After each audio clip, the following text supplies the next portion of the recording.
Et c'est entre la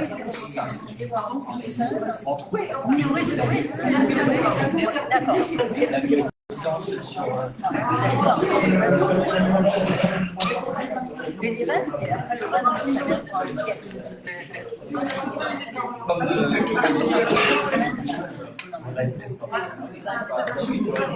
en fait, et donc quand on te demande de remettre sur ce qui remet sur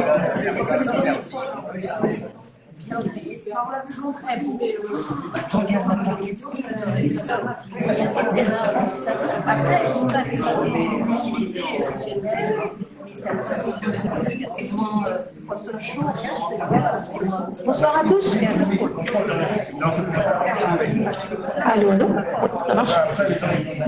Bonsoir à tous. On va lancer la soirée. Je vais commencer rapidement par faire l'appel, si ça ne vous ennuie pas.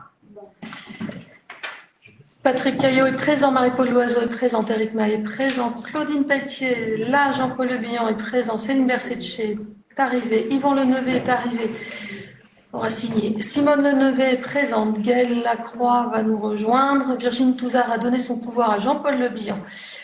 Stéphane Pedrono est présent, Maryse Goubin est présente, Hervé Rio est présent, Jean-Pierre Costemel est là, François Perrin est présent, Nadine Guillon n'est pas arrivé, Stéphane Bodiguel est arrivé, il va devoir signer, Josiane Henry est présente, Vincent Tanguy est présent, je l'ai vu, Annie Perrin est là aussi, Thierry Joubert est excusé, Sophie Lolive n'est pas arrivée, André Mardiade, je crois qu'elle m'a donné un pouvoir.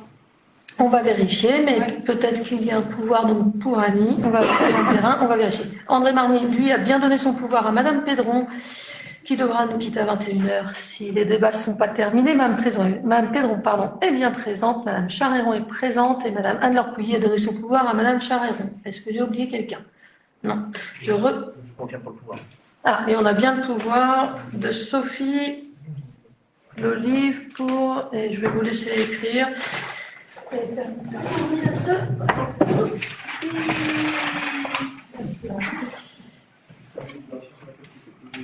Qui n'ont pas encore signé, on va pouvoir lancer les débats. On va commencer par nommer un secrétaire de séance pour ce soir. Qui veut bien être secrétaire de séance? Monsieur Caillot, je vous remercie. Patrick Caillot, secrétaire de séance pour ce soir. J'espère que tout le monde a pu récupérer ses codes sur ID Libre, parce qu'avec une mise à jour qui a eu lieu il y a peu de temps, certains effectivement se sont retrouvés, on s'est tous retrouvés effectivement à devoir relancer notre mot de passe. Donc j'espère que c'est réglé pour tout le monde. Ce soir, on avait le procès verbal de la dernière séance à valider. Est-ce qu'il y a des remarques sur le PV du dernier conseil municipal du 8 octobre dernier? Aucune remarque, on peut passer au vote. Qui est contre? Qui s'abstient? À l'unanimité des présents. Je vous remercie. Je passe la main, commencer les débats à Patrick Caillot. Non, Pourquoi je l'ai pas, moi? Ben, il me manque cette délibération. Non, je l'ai pas. Bon, c'est pas grave. Je vais regarder. donc le premier bordereau. Le premier bordereau concerne le CCAS, la réforme des services d'autonomie à domicile et le projet de rapprochement intercommunal. Le Code de l'action sociale et des familles, notamment des articles relatifs aux services d'accompagnement et de soins à domicile. Vu la loi de financement de la sécurité sociale pour 2022 et notamment son article 44, introduisant les bases de la réforme des services autonomie à domicile, le SAD. Vu le décret 2023-618 du 13 juillet 2023, précisant les modalités d'application de cette réforme, notamment en matière de regroupement des structures existantes en une entité unique. Vu l'avis favorable du conseil d'administration du CCAS, sous réserve de garanties concernant le maintien d'une antenne de proximité, la sécurisation des financements et la prise en compte des agents. Considérant les échanges avec le département et les structures locales intervenant dans le domaine des services à domicile sur la presqu'île de Ruise, considérant les objectifs de la réforme des SAD visant à proposer une prise en charge complète et coordonnée pour les usagers, simplifier les démarches administratives en centralisant les services d'aide et de soins, renforcer la coordination des professionnels du secteur et améliorer l'attractivité des métiers. Considérant que la commune de Surzur dispose actuellement d'un SAD communal et que la réforme impose une réflexion sur son avenir organisationnel et financier. Considérant les options proposées, maintien du SAD communal sous sa forme actuelle avec des ajustements pour répondre aux nouvelles exigences réglementaires, rapprochement avec le SIAD de Sarzeau ou l'ADMR dans le cadre d'une fusion en une entité intercommunale unique. Proposer au conseil municipal d'émettre un avis favorable au principe de rapprochement entre le SAD communal et le SIAD, le SIAD de Sarzeau, ou l'ADMR sous réserve des garanties suivantes. Maintien d'une antenne de proximité à Surzur, avec un accueil adapté pour les usagers. Garantie financière assurant une répartition équitable et maîtrisant la contribution de la commune. Mise en place d'un comité de pilotage où la commune de Surzur sera représentée avec un droit de veto sur les augmentations des contributions financières communales. Garantie d'une transition respectueuse pour les agents actuels du SAD communal, notamment en matière de conditions de travail et d'intégration au sein de la nouvelle entité. Mandaté, Madame le maire, pour représenter la commune dans les négociations liées à ce rapprochement et pour entreprendre tous les actes nécessaires à la mise en œuvre de cette réorganisation en lien avec les partenaires institutionnels. Préciser que toute décision définitive sera soumise à une nouvelle délibération du conseil municipal après présentation des accords finaux. Demande au département et aux autres partenaires concernés de garantir une transition progressive et adaptée à cette nouvelle organisation dans l'intérêt des usagers et des agents. Des questions.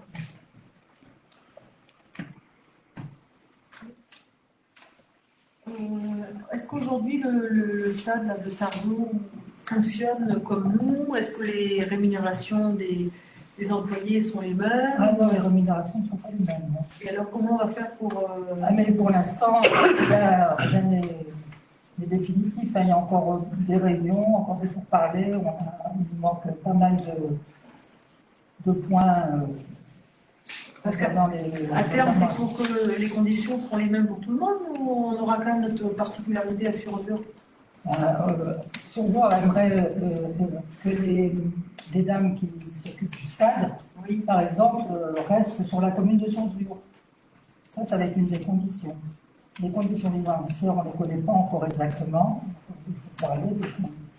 Et certaines communes n'ont pas encore donné non plus leur accord de principe pour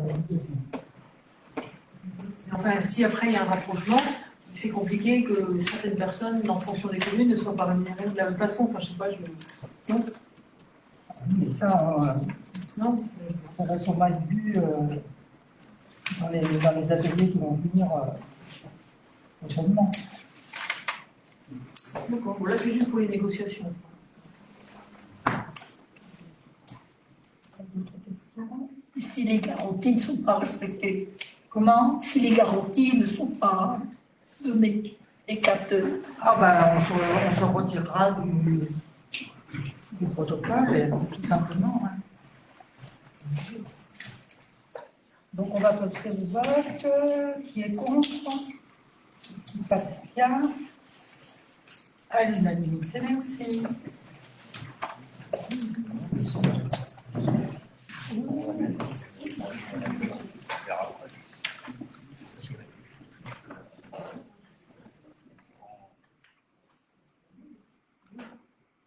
Bordereau suivant, développement durable, accueil d'un nouveau volontaire en service civique. L'objet de ce volontaire service civique sera de poursuivre les actions initiées en 2023 dans le cadre du service civique en accueillant un nouveau volontaire axé sur le développement durable avec des missions de sensibilisation et de préservation environnementale. La commune de Surzur bénéficie depuis septembre 2023 d'un agrément pour accueillir des volontaires en service civique dans le domaine de l'environnement. Un premier volontaire a réalisé en 2023-2024 diverses actions significatives, entre autres le recensement de la faune locale, hirondelles, chauves-souris, serpents, mammifères, avec le soutien d'associations comme la LPO, le Parc naturel régional, Naturia, la valorisation du patrimoine naturel et culturel de Kermarmouze, des animations mensuelles et des interventions pédagogiques auprès des scolaires et de structures de jeunesse pour sensibiliser aux enjeux environnementaux. Donc, Margot travaillait avec les AGI, la Maison de l'Enfance, c'est l'organisation, et l'école Victor Hugo. Ces initiatives ont rencontré un réel succès et démontrent l'importance de poursuivre l'engagement en faveur de l'environnement et de la transition écologique. Les missions qu'on envisage pour ce nouveau volontaire, ce sera de poursuivre et approfondir le recensement de la biodiversité locale, de développer des actions autour de la préservation des habitats naturels et des corridors écologiques, ce sera lié aussi au futur à la révision du PLU, d'organiser des animations éducatives et ateliers pratiques sur la biodiversité et les éco-gestes, de collaborer avec les associations, LPO, PNR et autres partenaires locaux pour des projets d'envergure. On vous propose d'autoriser Madame le maire à déposer une demande d'extension et de renouvellement d'agrément pour accueillir un nouveau volontaire service civique, de valider la mise en œuvre des actions définies pour ce dispositif et d'autoriser Madame le maire à signer des contrats d'engagement avec le volontaire ou la volontaire. Si vous avez des questions, je suis à votre écoute. Oui, est-ce que tu peux rappeler si ça a un coût ou pas? Non, ça n'a pas de Zéro, problème. rien du tout. Ah, c'est un peu, mais pas... C'est l'équivalent de 150 €.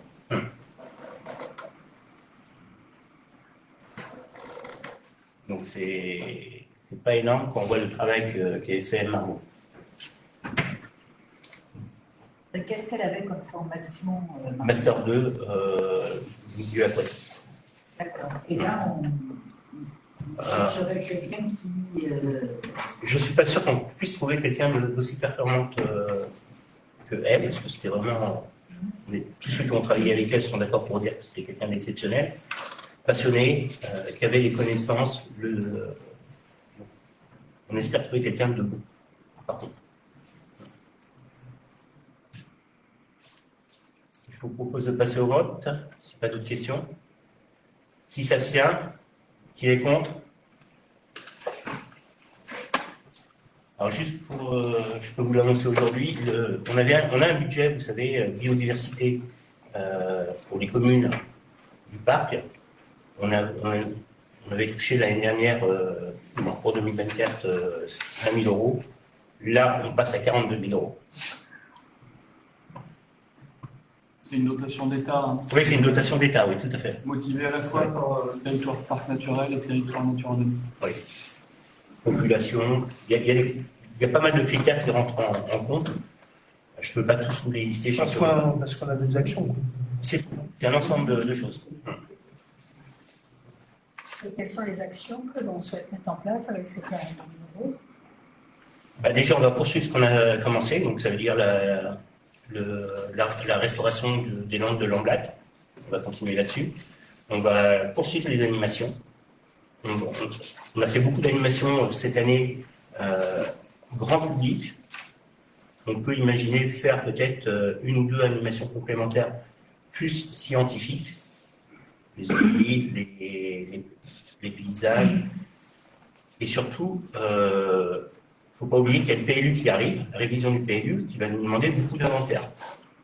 Travail sur les trames noires, des choses comme ça. Ça va nous permettre de diminuer le coût de bureau d'études sur certains inventaires, des choses comme ça. Mais on va poursuivre toutes les animations qui ont été faites. La dernière qu'on a faite, c'était sur l'arbre, par Alexandre Crochu du parc naturel. On a offert un arbre à toutes les personnes qui étaient présentes. Ça a duré pour avoir les arbres, mais on les a offerts quand même au final. Donc on veut poursuivre toutes ces petites animations qui donnent un peu de vie au bourg et de la connaissance aussi au public.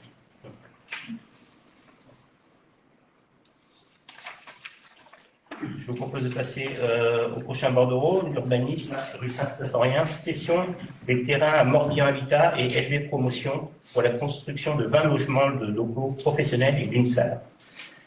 La commune de Surzur poursuit son projet d'aménagement sur la rue Saint-Symphorien, initié par la délibération du 1er juin 2022 visant à céder les parcelles cadastrées ZW 194, 195, 196, 197 à Morbihan Habitat et LV Promotion.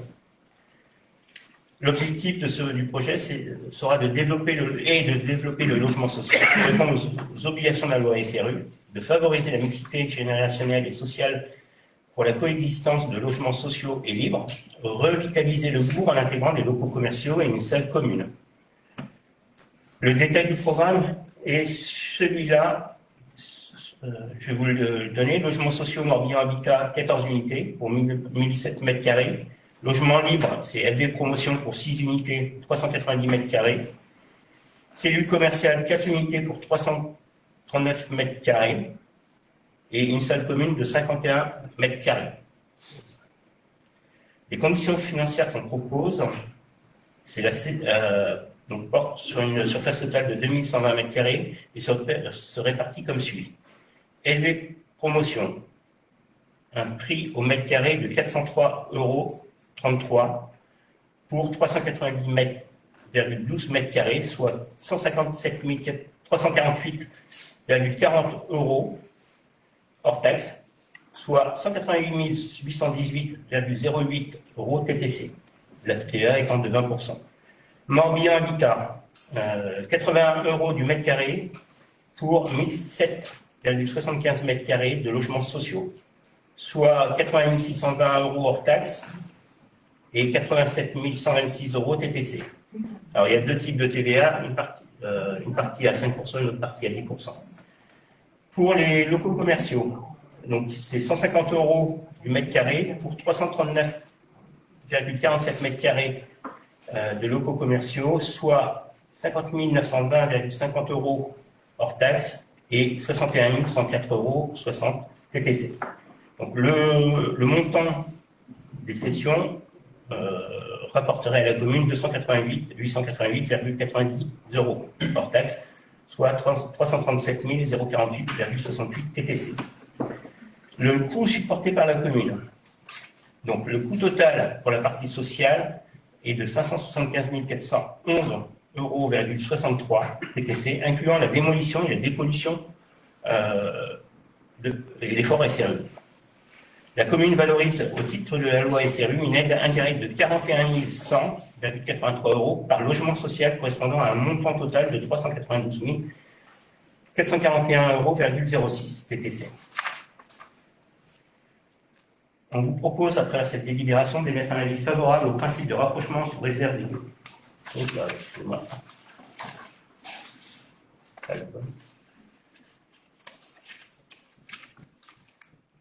De se prononcer favorablement à la cession des parcelles ZW 194 à 197 à Morbihan Habitat et LV Promotion, correspondant respectivement à une surface d'emprise d'environ 1377 m² et 390,12 m² pour LV Promotion.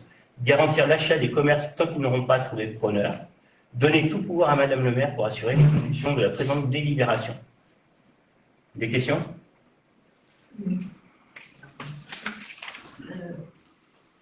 Pourquoi est-ce qu'il y a deux bailleurs différents Alors, il n'y a pas deux bailleurs. Il y a un bailleur social qui est Morbihan Habitat pour les 14 logements sociaux, plus les commerces et la maison, la salle, et un bailleur privé, silo privé, pour les silos privés.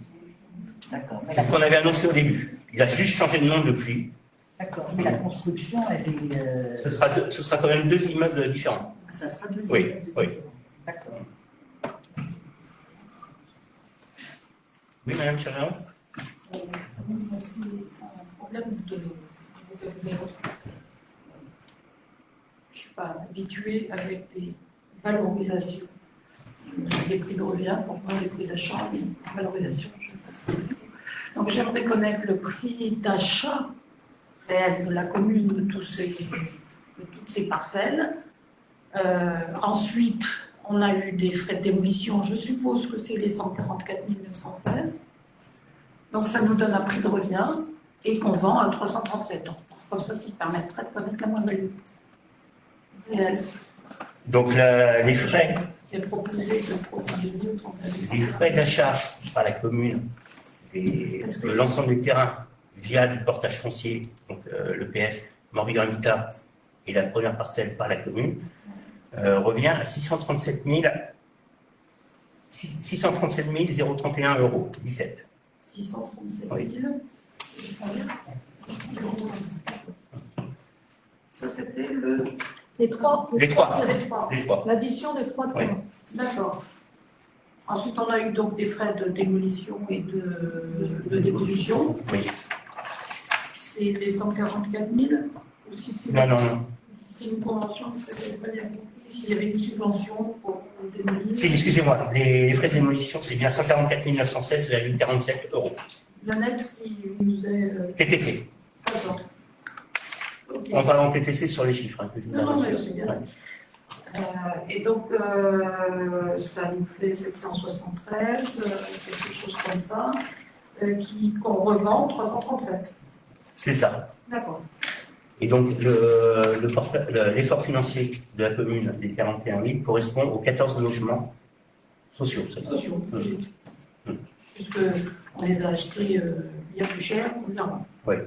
Alors, ça viendra en déduction, même si ça ne comblera pas l'écart, mais on aura une part qui sera déductible dès cette année sur entre guillemets, l'amende qu'on reçoit, vous savez, non-respect de la loi SRF. Moi, j'ai une autre question, c'est il faut qu'on garantisse aussi pour les commerces. Ça, on l'avait déjà voté. Oui. Ouais, mais on l'avait voté à un moment parce qu'ils ont pris quand même énormément de retard dans le bilan Habitat. Oui. Avec le retard, les commerces, ils étaient pris. Ils sont plus pris maintenant, c'est pas vraiment quand même de notre faute. Alors, on a déjà voté effectivement par principe à l'époque le fait qu'on rachetait on était garant de l'achat des beaux commerciaux si effectivement ils n'étaient pas pris. Aujourd'hui, on travaille avec les 4 qui s'étaient positionnés à l'époque.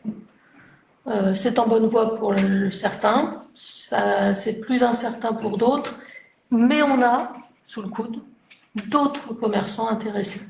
Donc on ne s'inquiète toujours pas, malgré effectivement les montants financiers qui ne sont pas les mêmes d'il y a 4 ans, l'inflation est passée par là pour tout le monde. On sait quand même, on reste sur déjà des prix très accessibles pour du commercial neuf, dans une commune très attractive. Donc on n'est pas très inquiet. D'autres questions ? Oui. Est-ce que vous avez une date de démarrage à peu près des travaux une fois que cette vente sera réalisée?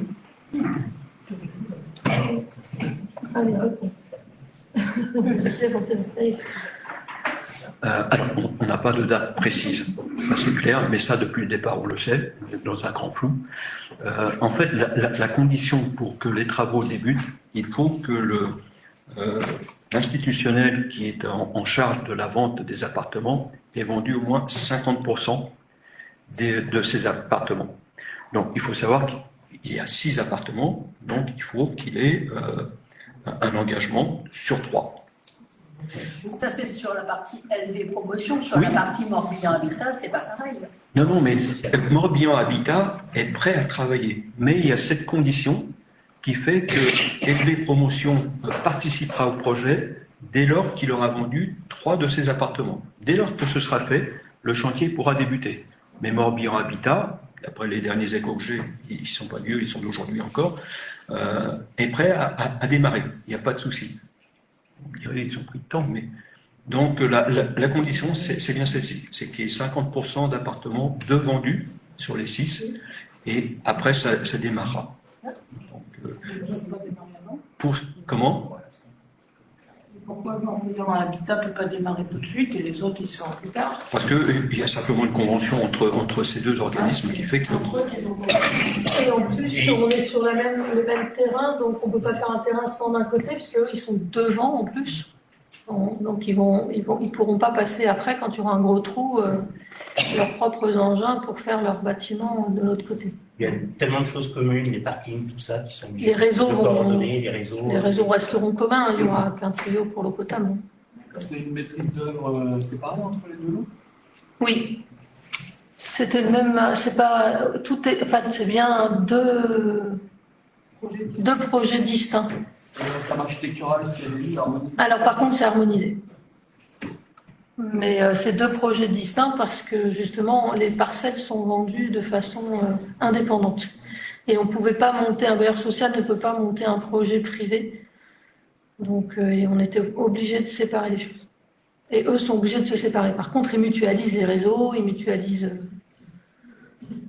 les places de parking, etc. Ils font quand même un projet commun. Et ils font effectivement une esthétique proche pour que ça reste un ensemble cohérent. D'autres questions? Je vous propose de passer au vote. Qui s'abstient? Qui vote contre? Abstention. Il n'y a pas d'abstention et pas de vote contre. Toujours sur l'urbanisme, identification des zones d'accélération pour le développement de la production d'énergie renouvelable thermique. On a voté il n'y a pas longtemps les zones d'accélération pour le développement de la production d'énergie renouvelable photovoltaïque. Là, c'est vraiment sur le thermique. Le thermique regroupe trois choses. Chaudière à bois, géothermie et photovoltaïque thermique. Au lieu de créer de l'électricité, on crée de la chaleur à travers des réseaux d'eau qui passent, entre autres. Dans le cadre de la mise en œuvre de la loi 2023-175 du 10 mars 2023 relative à l'accélération de la production d'énergie renouvelable, les communes peuvent proposer des zones d'accélération pour le développement de la production d'énergie renouvelable. Ces zones permettent d'identifier les secteurs susceptibles d'accueillir des équipements de production d'énergie renouvelable, photovoltaïque, méthanisation, éolien, géothermie, bois, biomasse, etc. Elles ne constituent pas des autorisations automatiques, mais établissent un cadre pour accélérer l'évaluation et l'installation des projets tout en respectant la réglementation. Il faut bien le prendre tel quel. C'est pour accélérer les procédures. Une première phase a permis d'identifier début 2024 les zones d'accélération photovoltaïque pour le territoire communal. La démarche se poursuit avec l'identification des zones à fort potentiel thermique, en particulier pour la géothermie, la biomasse, bois, à partir des données transmises par le service environnement, énergie, climat et du Golfe de GmbH. Alors, je ne reprends pas toutes les références réglementaires. Donc, on propose, pour Sursur, la zone aqua-golf pour 844 MW an pour le bois énergie, solaire thermique 232 MW, excusez-moi, géothermie 68 MW, la zone de l'Aubréon, domicile partagé 254 MW bois énergie, 32 MW solaire thermique, 25 MW géothermie. Projet Petite Rue, donc c'est la parcelle qui va être aménagée en face d'Intermarché à l'angle de la RD20. Parcelle ZW 207 et 323 en énergie bois 115 MW, solaire thermique 25 MW et géothermique 10 MW. École, maison de l'enfance, nouvelle maison de l'enfance, restaurant scolaire, salon e-sport et salle des fêtes. 422 MW en énergie bois, 25 MW en énergie thermique, 44 MW en géothermie. En rappelant que sur la nouvelle maison de l'enfance, il y aura du photovoltaïque en plus. Sur la SNC L'Aubréon, 74 MW bois énergie, 20 MW solaire thermique et 6 MW géothermique. Intermarché, bois énergie 186 MW, 18 MW en solaire thermique, 19 MW en géothermie. Sur la mairie, 24 MW en bois énergie, 1 MW en solaire thermique et 3 MW en géothermie. La médiathèque, 46 MW en bois énergie, 10 en solaire thermique et 4 en géothermie. Ces estimations préliminaires sont intégrées au SCOT de GMVA et ajustées en fonction des retours de la consultation publique et des études complémentaires. Donc on vous propose d'approuver ces zones, valider les zones d'accélération pour l'implantation d'installations terrestres de production d'énergie renouvelable telles qu'annexées à la délibération. Autoriser Madame le maire à transmettre les propositions validées au référent préfectoral ainsi qu'à GMVA. Donc on a fait une consultation publique en mairie pendant 15 jours du 25 novembre au 9 décembre. L'impact attendu, donc c'est la validation des zones d'accélération thermique représentant une étape stratégique pour l'engagement sur la commune pour la transition énergétique et permettra de répondre aux objectifs de développement durable, favoriser la production locale et diversifier l'énergie renouvelable et faciliter l'implantation d'infrastructures adaptées aux spécificités du territoire. Donc on vous propose de voter, d'approuver cette zone d'accélération. Deux questions. Est-ce que c'est un peu la même question en fait. Est-ce que les propriétaires des zones concernées ont été consultés? Et est-ce qu'il y a eu des contributions à la consultation publique? Oui, lesquelles? Non, il n'y a pas eu je te réponds par la deuxième, il n'y a pas eu de questions au niveau de valorisation, au niveau de la consultation publique. Ce n'est que, on donne juste un avis sur ces zones-là. Les propriétaires n'ont pas forcément été prévenus individuellement. C'est comme sur le photovoltaïque, c'est des zones que... Alors après, s'ils veulent faire, ils font, s'ils ne veulent pas, ils ne font pas. Le but, c'est, sur ces zones-là, c'est d'accélérer toutes les démarches qui vont être liées dessus. Les chiffres, ils sortent d'où en fait? C'est GMVA qui les donne. C'est le bureau d'études GMVA. Mais par accélérer, on signifie notamment simplifier les études environnementales, enfin, voire ne pas les faire dans certains cas. Il y a si. Sur lesquels il y a d'enjeux environnementaux. Sur les grosses installations, tu auras forcément des études environnementales. Je ne peux pas te garantir que sur les 44 MW de la mairie, les 43 MW de la mairie, il y aura une étude environnementale, ça c'est clair. Mais sur les gros projets, ce sera obligatoire. On ne supprime pas l'aspect réglementaire, il ne faut pas oublier ça. C'est un peu comme le photovoltaïque, où sur toutes les zones agricoles et naturelles, il n'y aura jamais rien de fait dessus, on le sait pertinemment.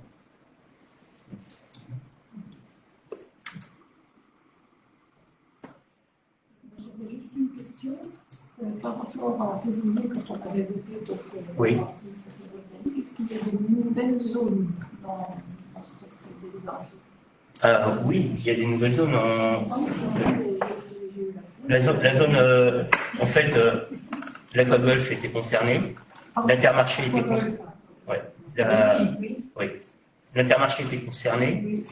Il y avait une maison de l'enfance qui était concernée, une nouvelle maison de l'enfance qui était concernée. Bon, non, c'était individuel. C'était considéré comme de l'individuel. Tout le reste a été ajouté, si vous voulez. Donc tout ce qui était Jobréon, oui. Oui.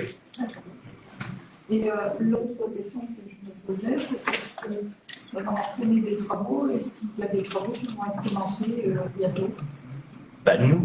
Pour la commune, on a la chaudière bois pour toute la zone. Après, si les propriétaires souhaitent le faire. Sur le photovoltaïque, par exemple, je pense que sur Intermarché, il y aura du photovoltaïque très rapidement. Oui. Non. Et est-ce que ça va se traduire dans le PLU par une carte avec un zonage de ces zones? Ah oui, ce sera obligatoire. Oui, ça sera obligatoire. Mais ce sera à travers la révision, ça.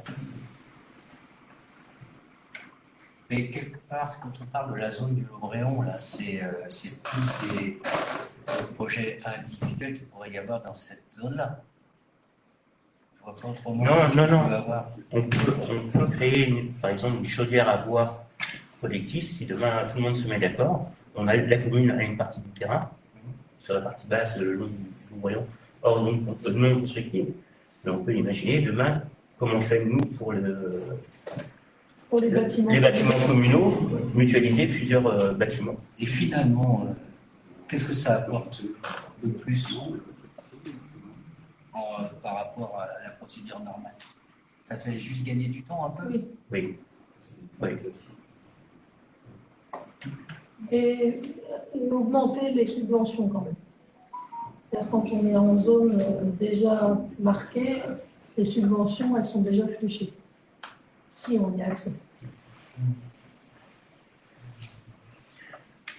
D'autres questions? Je vous propose de passer au vote. Qui s'abstient? Qui est contre? À l'unanimité.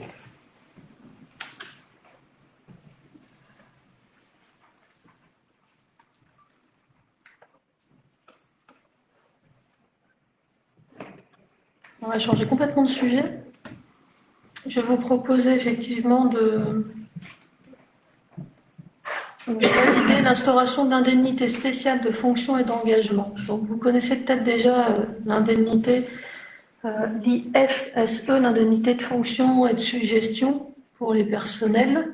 Et là, en fait, on a un personnel qui est un peu à part dans la commune, c'est le policier municipal, qui, lui, n'a pas accès à cette indemnité IFSE, mais qui a le droit à l'ISFE.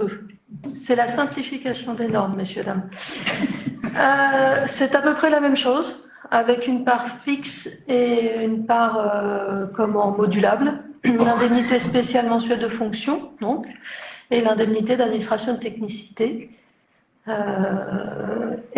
Comment il n'en avait pas jusqu'à présent, et ça a été acté cette année suite au décret sur la filière police municipale. Donc c'est un décret qui date de 2024, de numéro 2024-614, s'il y en a qui sont intéressés pour voir le décret. C'était pour mieux répondre effectivement à leurs nouvelles fonctions. Alors nous, sur Surzur, il n'a pas vraiment de nouvelles fonctions, parce que déjà, il n'est pas armé. Mais dans ce décret-là, effectivement, il développe un peu plus la police municipale pour plein de critères. Et ils mettent en place cette ISFE. Donc, l'instauration de ce dispositif nécessite une délibération. Donc, pour définir les bénéficiaires de cette indemnité, de fixer les taux et plafonds applicables pour chaque part, préciser les modalités d'attribution et de versement, incluant notamment la périodicité et les règles de maintien en cas d'absence, et déterminer la date d'effet de l'application de ce régime. Donc, pour le bénéficiaire à Surzur, nous n'avons qu'un cadre d'emploi dans la police municipale. Donc, c'est le seul qui est au tableau des effectifs, donc ça n'est ouvert que pour lui. Aujourd'hui, de ce cadre d'emploi, qui relève de ce cadre d'emploi. La partie fixe de l'ISFE est calculée donc en appliquant un taux individuel au montant du traitement indiciaire soumis à retenue pour pension. Donc ce taux est déterminé dans les limites suivantes, entre 10 et 30% du traitement indiciaire. Donc ça, c'est le décret qui nous donne les limites. Et le plafond maximal, donc à 30%. Cette part fixe est versée mensuellement. Le versement de cette part fixe peut être ajusté en fonction des situations ou positions administratives des agents, selon des critères définis préalablement par l'autorité territoriale. Donc, on vous avait remis le tableau. En fait, on a pris stricto sensu ce qu'on utilise déjà pour le reste des personnels de la collectivité. On n'a pas fait de cas à part, c'est-à-dire que si on prend juste la première ligne pour que vous compreniez comment se lit le tableau, lors des congés annuels, des RTT ou de la récupération, on maintient la partie fixe du traitement. S'il est à temps non complet, c'est la quotité de travail effectif. Le temps partiel, c'est à la proratisation dans les mêmes conditions, etc., etc. Et après les congés, vous voyez qu'il y a des maintiens en fonction. Donc on n'a pas fait un cas à part pour notre policier municipal, on a juste repris exactement le même traitement que les autres agents. Par rapport au réexamen de l'attribution individuelle de la part fixe, on propose qu'il soit réexaminé régulièrement de manière usuelle tous les 2 ans et à minima tous les 4 ans, en l'absence de changement de fonction. Ce réexamen prendra en compte l'expérience professionnelle acquise par l'agent, mais n'impliquera pas automatiquement une revalorisation. La part variable de cette indemnité, donc le montant du plafond annuel de la part variable est fixé à 150 €. Pareil, c'est la même indemnité qui est proposée pour les agents du SAD, pour les agents de la commune, pardon. Oui, du SAD et de la commune. Non, de la commune. Le SAD, ils sont à part. C'est le CAT, ils sont un peu plus hauts. On avait voté ça. Exact. Donc là, on est pareil. On n'a pas changé le traitement. On est sur le même tarif que les autres collègues. Donc, cette barre variable, c'est pas énorme, hein, 150 €. C'est pour l'année. Hein. Voilà. Je rappelle que c'est une prime annuelle de 150 € qui est fixée quand même et qui est déterminée en fonction de l'engagement professionnel, de la manière de servir, et donc après évaluation de très bon, moyen ou amélioré. Voilà. Donc cette approche est calquée sur le modèle appliqué au complément indiciaire annuel dans le cadre du RIFSEP. On a déjà parlé de tout ça pour les agents de la commune. Le seul qui n'y avait pas le droit jusqu'à présent, c'était policier. Il peut maintenant avoir le droit à cette ISFE. On vous propose donc en fait de calquer tout ça pour ne pas faire de différence. La reconduction, donc, c'est tous les ans, suite à l'évaluation annuelle qui est basée sur les critères qui ont été déjà définis. Et l'ISFE ne peut être cumulé avec d'autres primes indemnités liées aux fonctions ou à la manière de servir, à l'exception des indemnités horaires pour travaux supplémentaires et des primes et indemnités compensant le travail de nuit, le travail des dimanches et jours fériés, les astreintes, le dépassement régulier du cycle de travail tel que défini par le décret du 12 juillet 2001. Donc les modalités d'attribution, le maire est responsable de fixer les attributions individuelles par arrêté, le montant perçu par chaque agent au titre des deux parts fixes et variables, de respecter les principes et plafonds qui sont définis. Lors de la première application de l'ISFE, si après calcul de la part variable, le montant indemnitaire mensuel perçu par un agent est inférieur à celui précédemment attribué, ce montant peut être maintenu à titre individuel au-delà du plafond de 50%. Alors nous, on n'a pas de problème puisqu'il n'y en avait pas avant. Voilà, le conseil municipal est invité donc à délibérer pour instaurer cette nouvelle indemnité à compter du 1er janvier 2025 pour la filière de police municipale, conformément aux articles mentionnés, et préciser que les crédits nécessaires à la mise en œuvre de cette indemnité seront inscrits au budget communal. Est-ce qu'il y a des questions? Madame Charéron.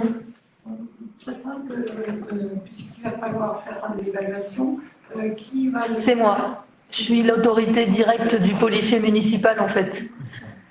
C'est le seul qui, effectivement, n'a pas le droit, n'a pas de hiérarchie directe avec le DGS. C'est moi sa hiérarchie.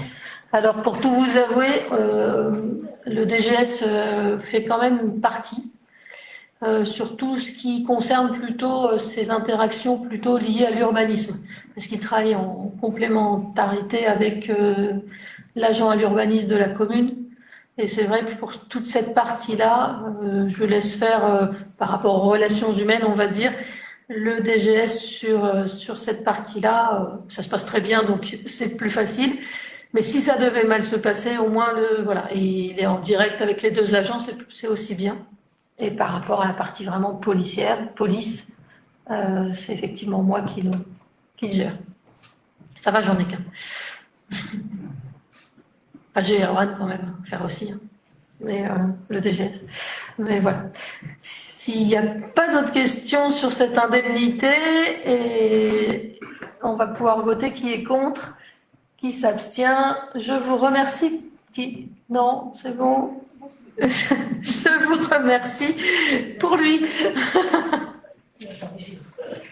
Il va s'enrichir, oui, c'est ça. Je vais passer à la partie, on va rester sur les finances. Donc là, c'est une décision modificative qui a été vue à la dernière commission finances, qui a eu lieu le 27 novembre dernier.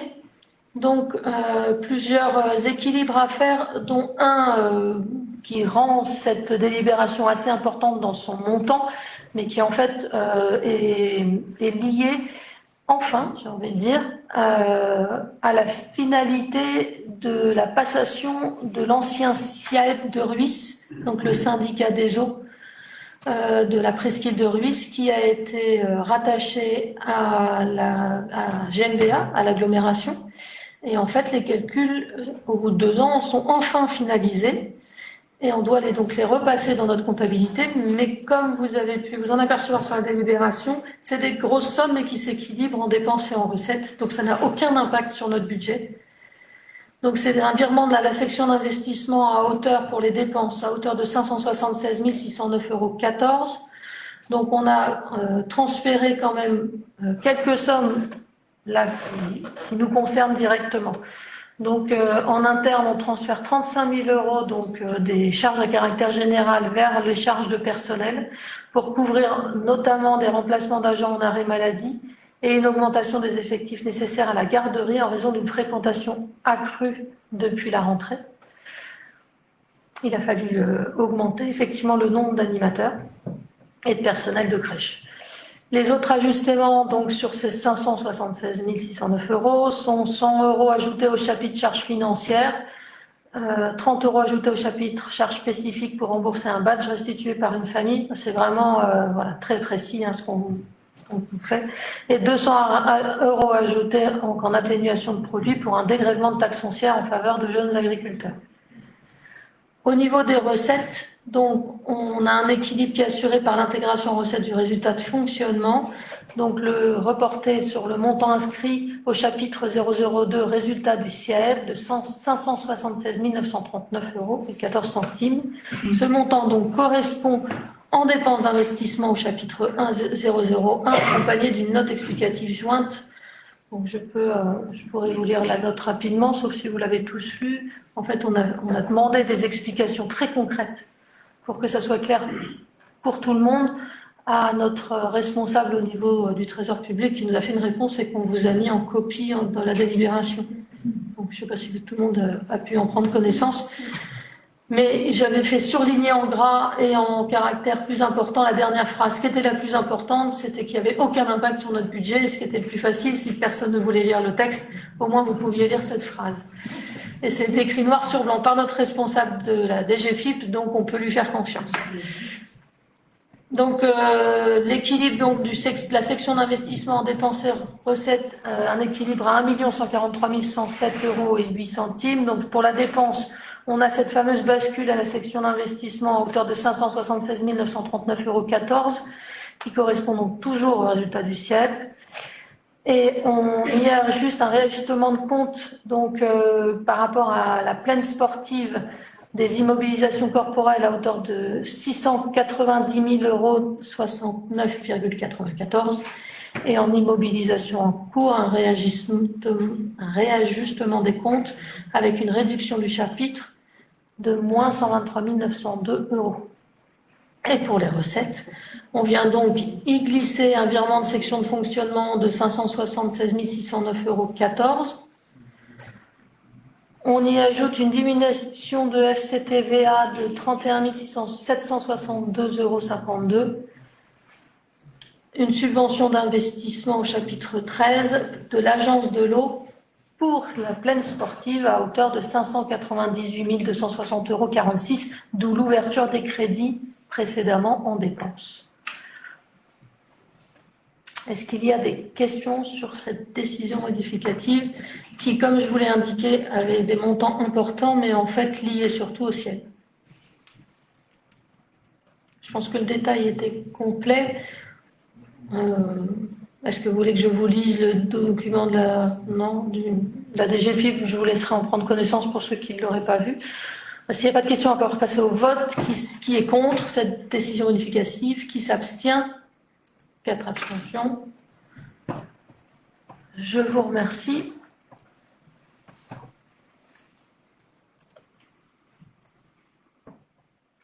Et je vais passer la main à M. Caillot. Cette fois-ci, c'est bon.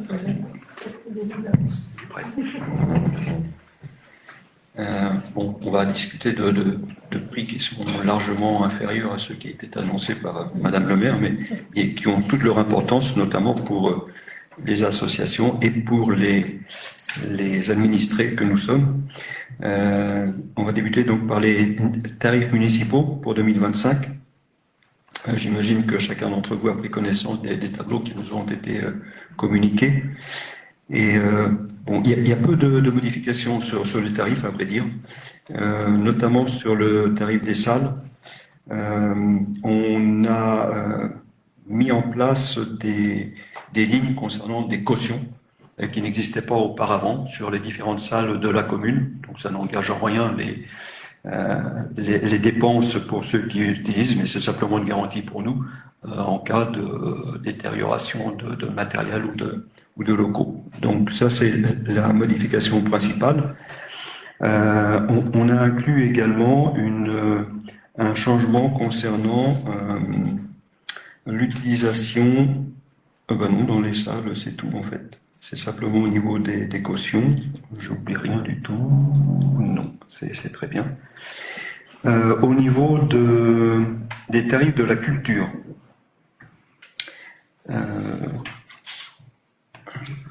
Il me semble que j'oublie quelque chose quand même. Oui, c'est simplement au sujet de la mise à disposition du podium qu'il y a dans la salle des fêtes. Bon, vous avez connaissance de la taille de ce podium. Certaines associations souhaitaient l'utiliser, mais pas dans la totalité, parce qu'il est quand même d'une grande surface. Et donc, pour des petites animations, elles souhaitaient un podium réduit. Bon, après concertation avec les services techniques, on s'est aperçu qu'il était possible de moduler la dimension de ce podium. Et donc, on intègre une possibilité d'un demi-podium, pas en deux, hein, mais enfin, c'est comme un petit peu un puzzle, on va mettre certaines pièces. Et donc, en mettant la moitié du podium, on réduit le tarif de moitié également. Donc la proposition, c'est celle-ci. Au départ, le podium complet était de 160 €. Donc on le propose à 80 € pour la moitié de sa surface. Ça, c'est ce qui concerne le tarif des salles. Est-ce que vous avez des questions particulières concernant les salles? Non. Donc je poursuis.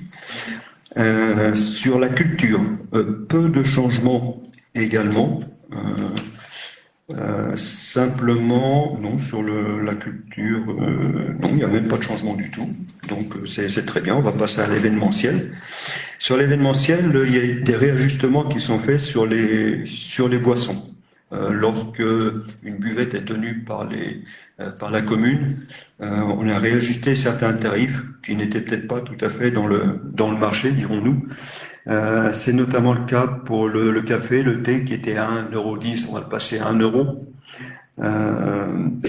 Pour le verre de cidre ou de vin, on passera de 1,10 € à 1,50 €. Pour la canette de soda, de jus de fruits, alors, excusez-moi, ça fait un petit peu marchand de tapis, mais bon, j'explique quand même tous les tarifs. On passera de 2,10 € à 2,50 €. Et pour la consigne de verre, de 0,60 € à 1 €. Je crois que je n'ai pas d'autres modifications sur ce tableau-là. Est-ce qu'il y a des questions particulières sur l'événementiel? Non. Je poursuis donc. Sur les tarifs funéraires, il n'y a pas de modification non plus. Sur les tarifs de droit de place, on ajoute une ligne concernant les marchands qui sont présents sur le marché. Vous n'êtes pas sans savoir que jusqu'à présent, on avait essayé de favoriser le développement du marché et on avait fait une gratuité de droit de place. On ne faisait payer que l'accès à l'électricité. Le marché semble s'être stabilisé. On espère que les Sieurs du Roi continueront à le fréquenter régulièrement. Et partant de ce principe, on propose un montant qui n'est pas très élevé, mais c'est au moins pour prendre date sur le fait d'instaurer un tarif de droit de place pour les marchands qui sont sur le marché. Et donc on propose un tarif de 20 € pour l'année. Donc c'est pas un gros montant, mais encore une fois, c'est une prise de date. C'est surtout ça.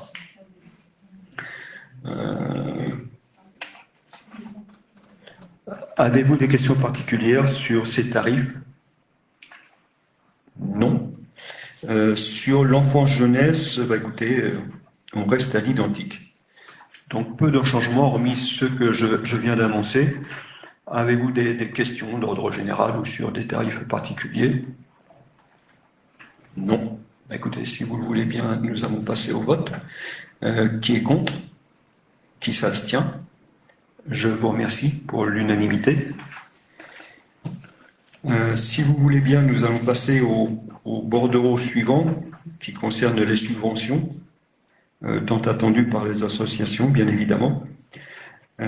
J'imagine que chacun d'entre vous a pris connaissance, là aussi, des tableaux qui vous ont été fournis, en sachant que chacune des subventions ont été étudiées à la fois par la commission vie associative, par la commission sport, par la commission finances, et elle arrive en bout de cours justement au conseil municipal pour la décision du conseil, en sachant que, comme les années passées, ceux qui font partie des bureaux de certaines associations devront se retirer de la salle pour ne pas participer au vote.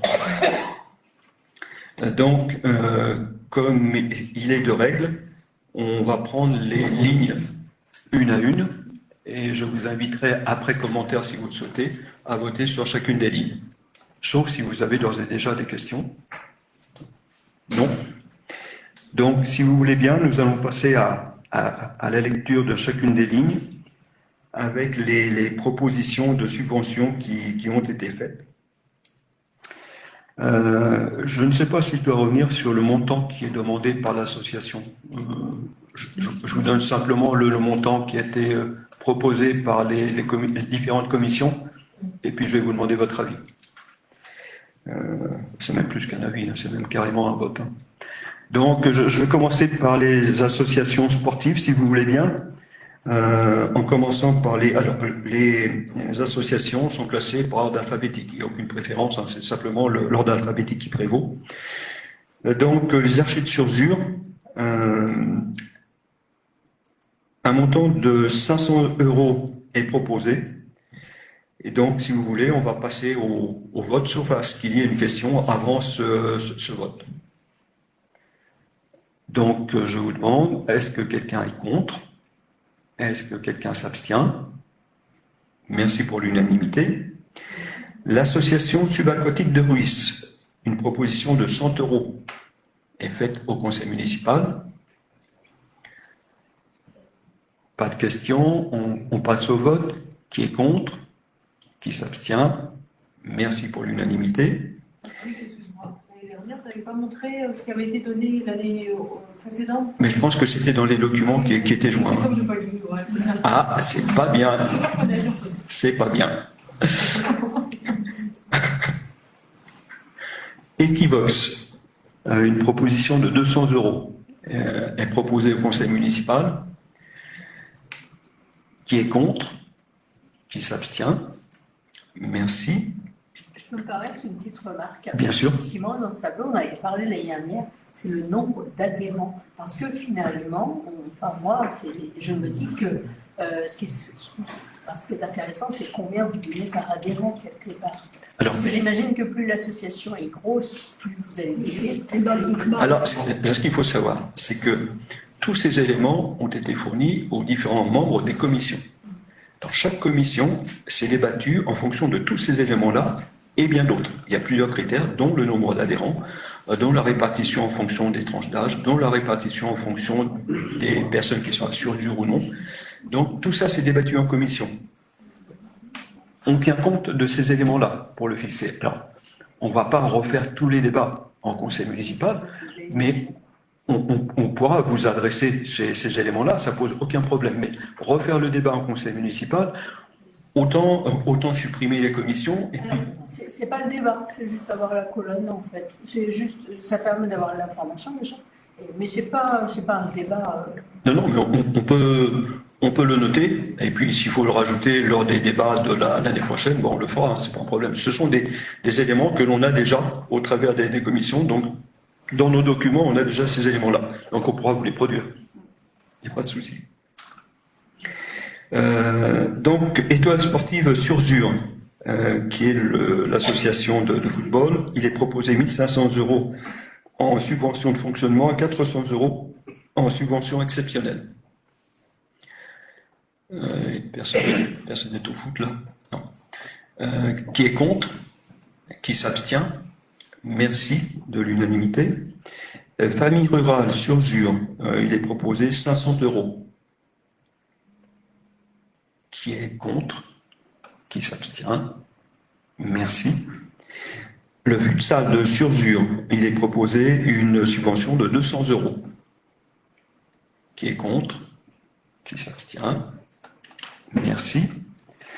Le judo club de Surzur, il est proposé 300 €. Qui est contre? Ah, pardon. Ils n'ont rien demandé. Alors, c'est vrai qu'ils n'ont rien demandé. Dans les demandes de subvention, il n'est pas exigé dans les critères de mettre un montant. Par principe, les associations, effectivement, mettent un montant, puisque tout l'objet, c'est bien de demander une subvention auprès de la commune. Mais ce n'est pas un critère d'exclusion. C'est vrai que, par principe, on aimerait bien qu'il y ait un montant. Donc, il y a 3 associations qui sont dans ce cas-là. Sur le tableau, vous avez donc le judo, vous avez le molki, et vous avez une autre association qui est le basket. On a eu ces commentaires-là en commission. Donc, on a interrogé chacune de ces associations pour d'abord savoir pourquoi il n'y avait pas de montant, et s'il y avait un montant, quel serait-il? Donc, pour le judo, la demande aurait été de 600 €. D'accord? Je vais vous donner les montants des autres associations également, puisqu'on est à ce stade-là. Le molki aurait mis 300 €, et le basket, pas de montant. Alors pourquoi pas de montant? Parce que le basket, lui, alors j'anticipe un petit peu sur les lignes, mais le basket fait des demandes également à Tex et à Séné. Et à Tex et Séné, les critères d'attribution ne sont pas les mêmes que chez nous. C'est-à-dire qu'ils font une attribution au nombre d'adhérents. C'est-à-dire il y a un certain montant d'attribué automatiquement par le nombre d'adhérents habitant la commune, bien évidemment. Ce qui n'est pas notre cas à nous. Donc ils sont partis sur ce principe-là. Et donc, ils ont mis 0. Ils espéraient une bonne œuvre de la commune, mais la raison, c'est celle-ci, en fait. C'est pas volontaire, c'est qu'ils étaient partis du même principe de fonctionnement que les autres communes, ce qui n'est pas forcément le nôtre, effectivement. Mais je pense que l'année prochaine, ils corrigeront le tir, nécessairement. Donc, j'espère que ces explications vous conviendront, mais c'est celles qui ont été rapportées par chacune des associations. Donc, je reviens au judo, si vous permettez. Donc, 300 € de proposé. Qui est contre? Qui s'abstient? Je vous remercie. Les gambettes surzuroises, 200 € sont proposés au conseil municipal. Qui est contre? Qui s'abstient? Je vous remercie. Le molki, dont on vient de parler, il est proposé 200 € en subvention de fonctionnement et 100 € en subvention exceptionnelle. Qui est contre? Qui s'abstient? Merci. Nordique de Ruisse, il est proposé 150 € de subvention. Qui est contre? Qui s'abstient? Je suis désolé, j'ai toujours le même discours, mais voilà. Ruisse Handball, il est proposé 1500 € de subvention de fonctionnement à 400 de subvention exceptionnelle. Qui est contre? Qui s'abstient? Pourquoi autant? Pourquoi autant? Oui. Pourquoi autant? En fait, c'est une subvention qu'on avait déjà versée de ce montant-là l'année dernière à cette association-là. Donc, on renouvelle tout simplement le montant qu'on a versé l'année dernière. Voilà. Ils ont des besoins? Comment? Ils ont beaucoup de besoins? Ils ont beaucoup besoin. Ça, je ne vais pas vous refaire toute l'analyse. Non. Mais lorsqu'une demande est faite par une association, là je reviens un petit peu sur les explications sur les critères et tout, il est tenu compte de l'élément financier. L'élément financier, c'est le bilan de l'année passée, de voir le résultat de l'année et de voir les besoins pour l'année à venir. Il y a un prévisionnel qui est fait. En fonction de ça, on peut déterminer la subvention. Donc, qui est contre? Qui s'abstient? Je vous remercie.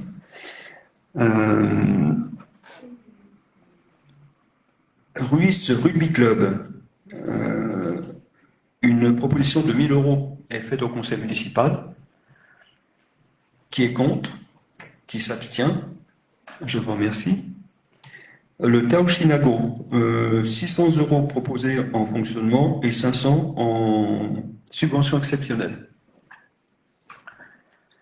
Qui est contre? Qui s'abstient? Merci. Le tennis club sur Zurois, il est proposé une subvention de 1 000 €. Qui est contre? Qui s'abstient? Merci. Tex Noyalo Séné Basket Club, une proposition de 200 € est faite pour cette association. Qui est contre? Qui s'abstient? Merci. Et enfin, le Volley Club de Surzur, une proposition de 300 € en fonctionnement et 500 en exceptionnel, proposée au conseil municipal. Qui est contre? Qui s'abstient? Je vous remercie. Juste question après coup, les subventions exceptionnelles, est-ce que c'est pour des événements organisés dans l'année ou c'est pour de l'achat de matériel pour ces assos-là? C'est généralement pour des événements qu'ils veulent créer sur 2025. On prendra soin, notamment sur les exceptionnels, d'avoir un retour de la part des associations concernées. Parce que l'objet est indiqué dans la demande de subvention et au cours de l'année 2025, on prendra soin de voir que la subvention qui a été versée correspond bien à l'objet de la demande qui a été faite lors de la demande. Voilà, le principe retenu, c'est ça. Si vous voulez bien, on va passer aux associations autres que sportives. Et il y en a là aussi quelques-unes. Toujours le même principe, c'est par ordre alphabétique. L'appel de l'école Saint-André, il est proposé une subvention de 450 € en fonctionnement et 500 en exceptionnel. Qui vote contre? Qui est pour? Qui s'abstient, pardon? Moi, je m'abstiens. Simplement, j'explique simplement que c'est que je trouve un peu dérangeant qu'on ne donne pas la même somme à l'association de parents d'élèves à Victor Hugo. Alors, il y a des explications, ils n'ont pas fait la même demande, etc. Mais je trouve qu'en termes d'équité, ça aurait été cohérent de donner la même somme aux associations. Alors, je ne ferai qu'une petite réponse parce que je crois qu'on avait déjà évoqué le sujet. Chaque association est libre de demander le montant qu'elle souhaite. Si une association, justement, en parlant de ces deux associations, si l'une d'elles demande un montant inférieur, il n'y a aucune raison de monter le montant à hauteur de celui qui a demandé plus fort. Aucune raison, puisque ce n'est pas justifié sur la demande de subvention. Donc j'entends bien cette observation, on enregistre l'abstention, il n'y a pas de souci. Mais c'était l'explication que je voulais apporter de mon côté. Oui, mais on a l'exemple du sport où on a donné une subvention à des associations qui n'avaient pas donné de montant.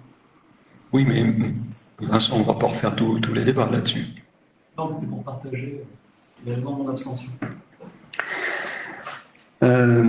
Ensuite, APF, France Handicap. Donc, aucun montant de demander. Ça fait partie de ces associations qui ont un rayonnement au-delà du local, qui sont plutôt nationales et qui envoient des courriers à toutes les collectivités pour essayer d'obtenir des fonds à droite et gauche. Donc, ça n'a pas été retenu. Aquasure, donc c'est une association sur l'aquarelle. Il est proposé une subvention de 100 €. Qui est contre? Qui s'abstient? Je vous remercie. Association des boutiques du centre-bourg. Une subvention de 300 € est proposée au conseil municipal. Qui est contre? Qui s'abstient? Je vous remercie. Est-ce que ça a quelque chose à voir avec le comité des fêtes? Non, pas du tout. C'est une association qui regroupe les commerçants du centre-bourg. Avec le comité. Ça n'a rien à voir. Non, c'est simplement les commerçants. Et qu'est-ce qu'ils font? Ils font une tombola. Des tombolas souvent. Oui. Ils font des Ils participent aussi à l'animation l'été. dinosaures en ce moment. Oui. Oui, si, ils participent. Oui. Ouais, ils font pas mal de choses sportives pour avoir un peu dynamique le centre. Pas mal de jeux inter-commerce. En décoration. Ils ont fait un concours des trucs d'Halloween, là, enfin des À Pâques aussi, souvent, souvent le concours Avec les dinosaures, ils travaillent avec nous. Ah oui. Oui, oui. L'association régionale des laryngectomisés, excusez-moi d'avoir bégayé, et mutilés de la voie de Bretagne.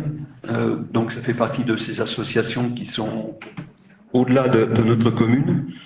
Au Souffle d'Avoine, il est proposé un montant de 200 € en subvention de fonctionnement. Souffle d'Avoine, c'est le yoga sur Sur. Qui est contre? Qui s'abstient? Je vous remercie. La banque alimentaire, on est dans le même cadre. Il est quand même proposé au conseil municipal un versement de 100 €. Qui est contre? Qui s'abstient? Merci.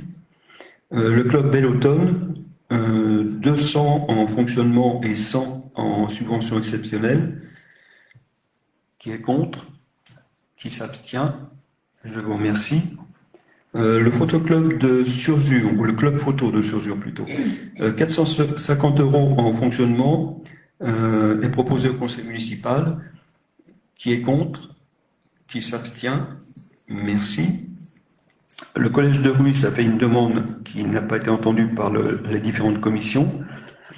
Échange et partage du deuil, la même chose. Entreprendre à Surzur, il est proposé une subvention de 200 €. Entreprendre à Surzur, c'est l'association des dirigeants d'entreprise de la commune.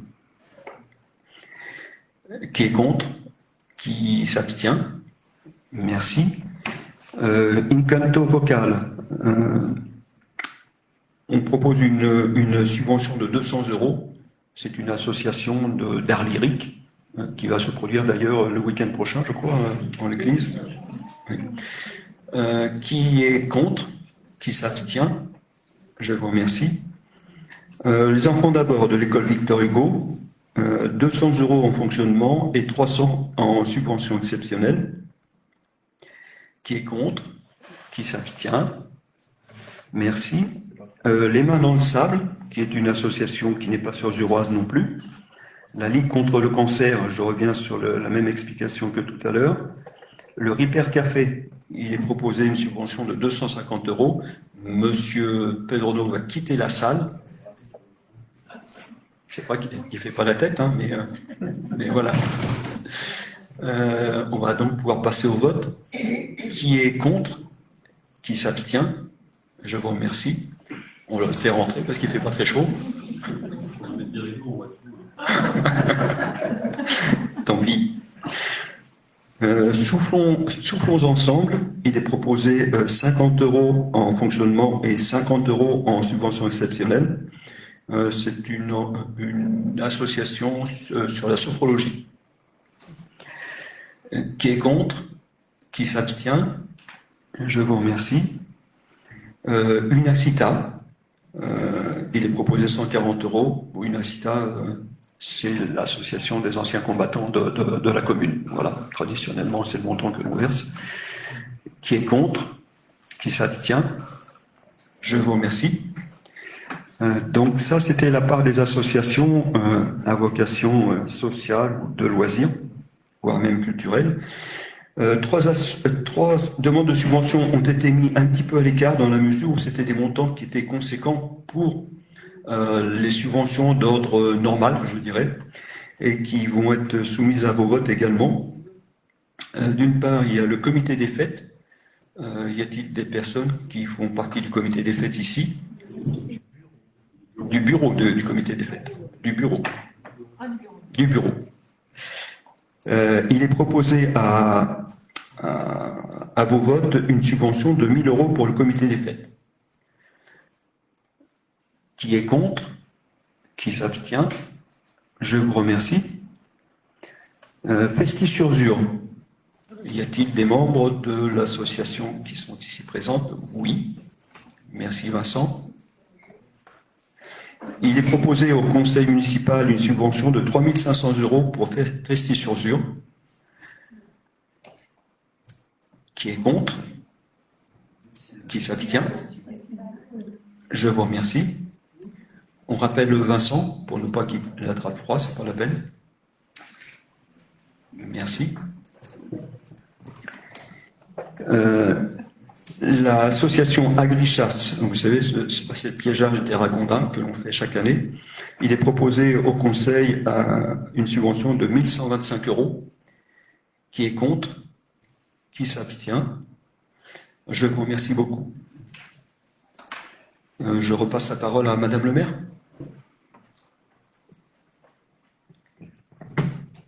Merci à tous. Quand on voit le nombre de lignes, on se dit que notre tissu associatif local est quand même dense.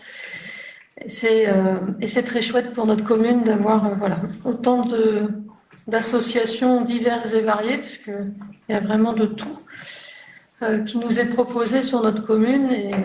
Et ça montre aussi le côté dynamique de notre commune par rapport aux besoins et à tout ce qu'on peut faire.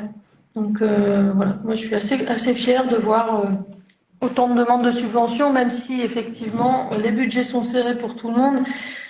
Et on sait que les commissions, les diverses commissions qui ont travaillé sur ces demandes et donc qui nous ont apporté ces résultats-là ont eu beaucoup de débats. Mais c'est sûr que si l'argent coulait à flot, on aurait moins de débats, mais c'est pas le cas.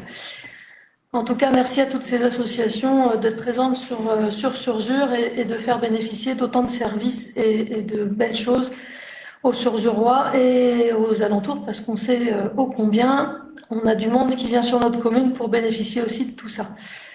Voilà. On va finir sur une délibération financière qui est celle qui est, pareil, une délibération qui aujourd'hui ne devrait plus vous étonner. C'est la même tous les ans. On arrive en fin d'année civile. Nos budgets sont bien sur des années civiles et qu'effectivement, il faut pouvoir commencer l'année 2025 sans être obligé au 1er janvier de tous vous réunir autour de cette table avec des petits yeux pour pouvoir valider un nouveau budget. Donc, pour nous éviter à tous ces déconvenues, on vous propose, comme tous les ans, et qui est autorisé au Code général des collectivités territoriales, dans le cas où on n'adopte pas notre budget avant le 1er janvier, de valider des droits à mandater des dépenses dans la limite du quart des crédits ouverts au budget de l'exercice précédent. Donc on vous a mis effectivement les lignes qui sont concernées, les chapitres qui sont concernés avec les montants à prendre en compte et donc les crédits pouvant être ouverts en 2025 dès le 1er janvier. Est-ce qu'il y a des questions sur cette délibération? Il n'y en a pas, on va pouvoir passer au vote. Qui est contre? Qui s'abstient? Merci pour la comptable qui pourra continuer à engager, liquider et mandater les dépenses dès la rentrée 2025. Si je regarde bien Idée Libre, que j'avais mal ouvert tout à l'heure, et on a fini nos débats de ce soir, je vais donc laisser la main aux questions des conseillers et aux informations diverses et variées s'il y en a. Madame Pelletier. Oui, comme tous les ans, il va y avoir la distribution des colis de Noël. Intermarché, normalement, pense pouvoir les mettre à la disposition des gens qui vont les distribuer le 20 décembre. Donc, Lydia fera une liste et va vous confirmer également que c'est bien le 20 décembre, à partir de 10h, qu'on pourra aller chercher les colis à Intermarché pour pouvoir les distribuer. Donc, j'ai demandé aux gens de s'inscrire nombreux pour distribuer ces colis. Il y en a 50 environ. Une cinquantaine à distribuer.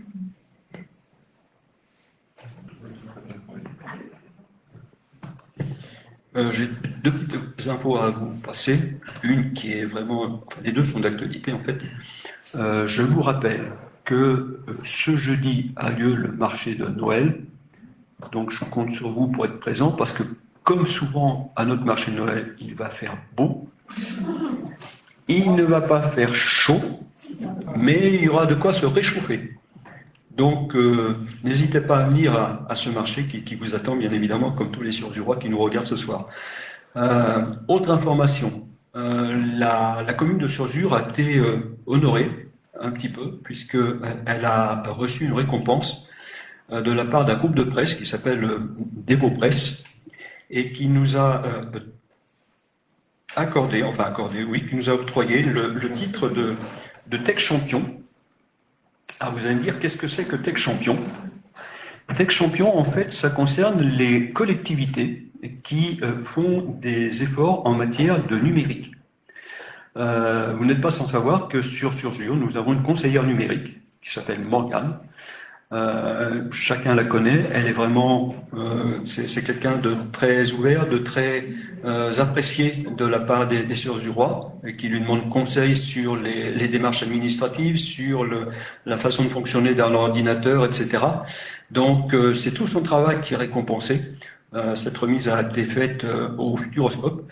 Et donc, je tenais à le dire parce qu'elle fait un travail remarquable sur la commune. Les administrés en sont ravis. Et je pense qu'à partir de là, on va réfléchir sur d'autres actions que l'on pourrait mener sur la commune. Donc, la commune est honorée au travers de Morgane. Donc, c'est très bien. Je vous rappelle, pour ceux qui l'ignoreraient, hein, ça n'a rien à voir avec ça, qu'on a eu une autre distinction, ça fait peu de temps, c'était au mois d'octobre, la ville de Surzur est passée ville active et sportive. Donc c'est un label qui est donné aux villes qui sont dynamiques en matière associative, comme disait Madame le maire tout à l'heure, et qui proposent des activités sportives à ses administrés. Donc on a une année 2024 plutôt riche en reconnaissance. C'est le signe que on n'est pas une ville dortoir comme pourraient le penser certains ou certaines. On est une ville vraiment active et dynamique, et donc ces récompenses sont là pour le démontrer. Donc merci à tous ceux qui participent à cette dynamique, et puis on espère récolter encore de nouveaux labels, on ne sait pas lesquels, hein, mais... On a eu un pour Morbihan Énergie. Oui, il y a eu Morbihan Énergie aussi, on les collectionne. Le travail qu'on fait par rapport à l'eau, par rapport à l'électricité, l'économie d'électricité qu'on a pu faire. Oui, tout le travail qui a été fait sur la commune avec les panneaux solaires, avec... voilà. Énergie. Ouais. Donc là, on a deux. Je ne sais pas ce que c'est. Mais on est bien. Voilà. On est bien. Et donc, l'active expérience 2024. Donc, ça, tout le monde, on les mettra bien sûr à l'entrée de la commune, sur les panneaux d'entrée de Surzur. C'est des belles distinctions 2024, on est très fiers parce qu'en fait, alors si ville active et sportive, ça a été effectivement un choix de notre part d'entrer dans cette démarche-là, parce qu'on considérait que Surzur méritait cette distinction. Pour les autres, on a été agréablement surpris parce qu'en fait, on a reçu ces prix-là sans rien demander. Juste par nos actions. Donc le trophée Morbihan Énergie, c'est lié effectivement en premier aux panneaux photovoltaïques et à l'autoconsommation faite pour la population, mais aussi avec tout le relamping que l'on continue à faire et tous les efforts effectivement d'énergie que l'on fait. Et vous le verrez au budget, ces efforts payent. Parce si on a pu effectivement modifier, entre autres, le chapitre des charges générales tout à l'heure que vous avez voté, c'est bien, entre autres, parce que la ligne d'électricité qu'on avait beaucoup augmentée, je ne sais pas si vous vous souvenez de nos débats suite à l'inflation et au changement du marché, finalement, notre travail a quand même payé parce qu'on a beaucoup moins dépensé que ce que l'on avait prévu. J'attendrai de vous montrer tous ces chiffres-là quand ils seront clos au 31 décembre.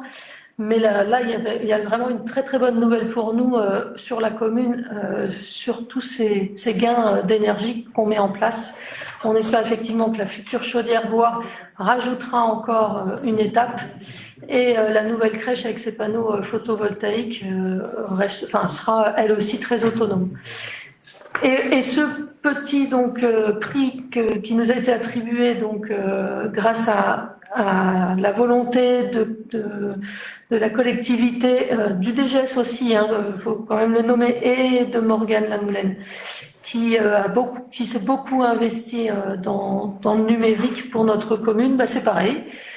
On nous a écrit pour saluer notre action sur la commune. Et on a reçu ce prix, donc voilà. On est une commune finalement qui commence à être connue par toutes les actions qu'elle met en place. Et encore une fois, c'est un peu une fierté quand même de pouvoir se dire que ce qu'on fait, ça se voit et ça commence à se savoir. Et pour les collègues aussi, les agents qui sont investis, etc. Pour les adjoints qui sont aussi très investis. Pour vous. Qui continue à être investi. Je vous remercie beaucoup parce que ça montre quand même ce côté très dynamique de la commune de Surzur.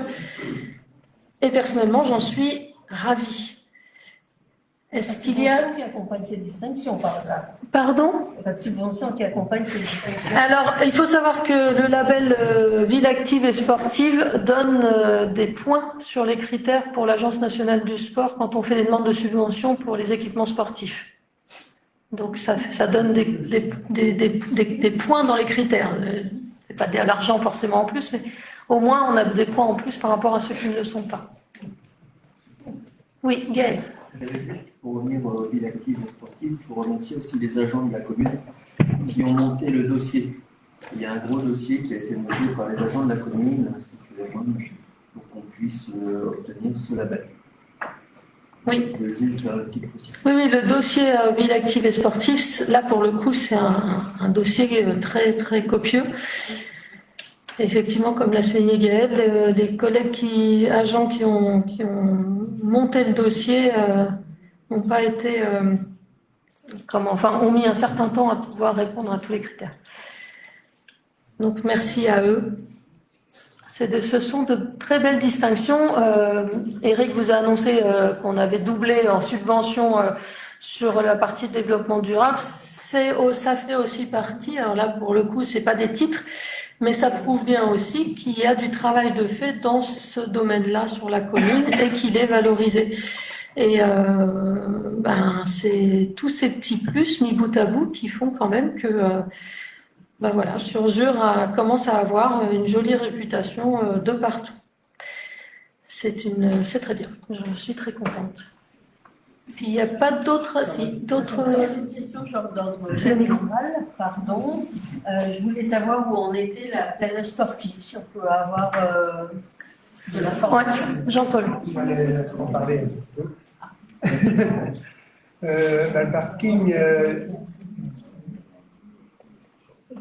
Le parking, ils ont fait l'entrée aujourd'hui, hier, l'entrée du parking. Là, ils vont faire les parterres et faire les plantations. Maintenant, je ne veux pas donner de date pour l'ouverture du parking parce que ça dépend de la météo, ça dépend de beaucoup de choses. Pour l'instant, ils ne vont pas bitumer les allées. Il y a tous les pavés qui ont été mis, les pavés à base d'huîtres, justement. Mais je ne préférerais pas donner de date parce que ça va être avant la fin de l'année. Je préfère. Pour le parking, pour l'ouverture, c'est pas sûr du tout. Pourquoi? Parce que le parking en soi, il est quasiment fait. Je veux dire que toute la structure du sol est faite. La complexité, c'est qu'on est dans une période où la nuit tombe très vite et on n'a pas d'éclairage dessus. C'est ce qui nous ennuie un petit peu. On aurait voulu que l'éclairage soit fait. On est en train de chercher avec Morbihan Énergie une solution pour essayer de mettre un éclairage d'attente pour permettre aux gens de circuler librement sur le parking. Mais la problématique aujourd'hui, c'est l'éclairage. Mais autrement, le sol, il est fait, il est même très bien fait. Et au niveau végétation, il y aura des arbres par rapport à... Oui, oui. Il y a une entreprise qui est en train de planter, qui va planter ce jour-ci. Elle est déjà en train de planter la rue Cadedal qui n'avait pas été faite et la rue du Moulin. Justement. Ça n'avait pas été fait jusque-là, alors ils sont en train de finir ces chantiers-là et ils vont passer après au parking. Et la pente qui est en face de la pharmacie, elle va être renforcée comment? Parce que ça donne l'impression que c'est très fragile. C'est marrant, tout le monde nous pose la même question. Ah oui. On a Non, mais il va y avoir même- de la terre de ramener toute cette partie-là contre le parking. Et c'est bien stabilisé. Ah oui, c'est ça en fait. Il y aura quand même un talus devant le parking pour éviter que Mais il y a des plantations tout le long de la Pour rue. l'instant, ça peut être Oui, c'est vrai, mais on a déjà dit ça. En fait, c'est un remblai qui date de très longtemps et qui a toujours été là, mais c'est bien stabilisé. On va planter dessus pour que ça continue à être stabilisé. Et effectivement, on a demandé au maître d'œuvre de rajouter une petite bordure pour les gens qui auraient oublié de mettre soit leur frein à main, soit qui accéléraient un peu trop, et éviter effectivement de passer par-dessus. Autrement, on provisionnait depuis plusieurs années pour le chauffage de l'église. Il a fini par lâcher, malheureusement. La chaudière, elle datait de 40 ans, je crois bien. Du coup, il y a un concert d'Eric samedi, je crois. Il y aura des chauffages soufflants pour samedi, mais on va monter assez rapidement du chauffage électrique. C'est ce qu'on nous conseillait de faire, parce qu'ils seront mis seulement juste avant les cérémonies. De toute façon, si bien que ça ne coûtera pas plus cher à la collectivité ou à la paroisse. Voilà. Il y a des questions autrement? Oui, par rapport au chauffage, est-ce qu'il y aura à l'église, est-ce qu'il y aura une programmation faite par rapport aux horaires des offices? Ce sera libre cours aux utilisateurs? Oui, ce sera libre cours aux utilisateurs. Par contre, il y aura 3 phases. Il y aura le devant de l'église, le milieu et puis le fond. Alors, pour fractionner les chauffages éventuellement. Et là, il a fallu renforcer aussi l'alimentation, parce qu'elle n'était pas prévue pour un chauffage électrique. Alors, renforcer et puis changer même, c'était un peu obsolète, même le disjoncteur, tout ça, c'est encore l'ancien disjoncteur noir qu'on voyait autrefois. Il y a des changements à faire, et ça, c'est inédit. Autrement, ce sera monté par nos services à l'église. Voilà. Pas d'autres questions. Je voulais revenir aussi sur... on a fait une commission travaux là, au mois de novembre. Il y a eu très peu de personnes. Alors quand on fait des commissions, ce serait bien ceux qui ne peuvent pas participer de prévenir à l'avance. Il y en a qui avaient prévenu, hein, mais on s'est retrouvé à 4. Alors c'est un peu dommage de faire une commission à 4. Ce serait bien de prévenir à l'avance, puis à ce moment-là on reporte, on annule, puis on reporte. Ça peut servir de leçon. Merci. Ça, c'est vrai pour l'ensemble des commissions. Aujourd'hui, on sait bien, hein, on est sur des périodes des fois un peu compliquées et chacun a ses agendas, mais on s'aperçoit qu'effectivement, il y a des commissions où on a de moins en moins de participants et on ne peut pas les reporter si on ne nous annonce pas qui va être présent. Donc nous, on les maintient. Et c'est vrai qu'on pourrait les reporter pour avoir plus de personnes autour de la table. C'est quand même dommageable parce qu'après, effectivement, on n'a pas les informations. Moi, je voulais quand même signaler, ça fait déjà, on en est sur le 3e week-end avec des accidents mortels sur la commune. C'est pas du tout un plaisir d'être réveillé en pleine nuit pour annoncer le décès d'un enfant de 20 ans à ses parents ou grands-parents.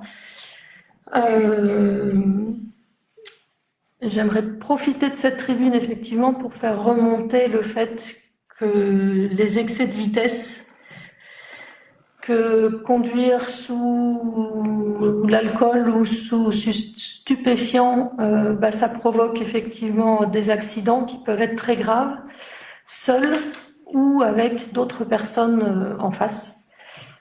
Et on nous reproche beaucoup les bandes rugueuses entre la commune du Hézeau et de Surzur.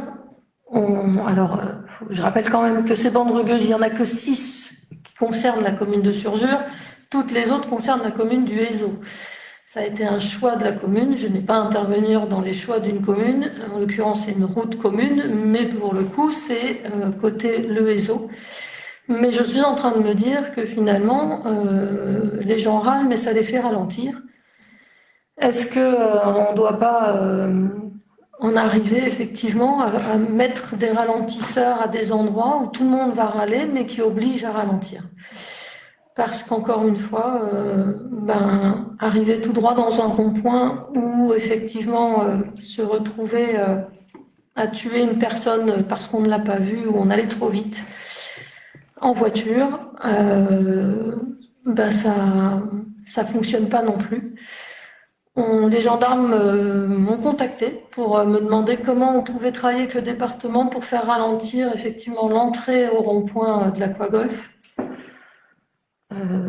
Je vais faire travailler la commission sécurité un peu sur ce sujet-là, parce que c'est pas un sujet qui jusqu'à aujourd'hui était vraiment dans la boucle. Mais si on peut donner quelques propositions au département, ça pourra, pourquoi pas, faire quelque chose. Mais j'imaginais que vu qu'il y a une légère montée et après un rond-point, les gens freinaient naturellement. A priori, ce n'est pas le cas.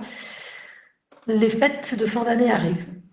Donc je fais un appel solennel à ce que tous les gens qui boivent ou qui se droguent ne prennent pas le volant, laissent soit leur voiture là où elle est et appellent un taxi, soit demandent à un copain, une copine de devenir un SAM.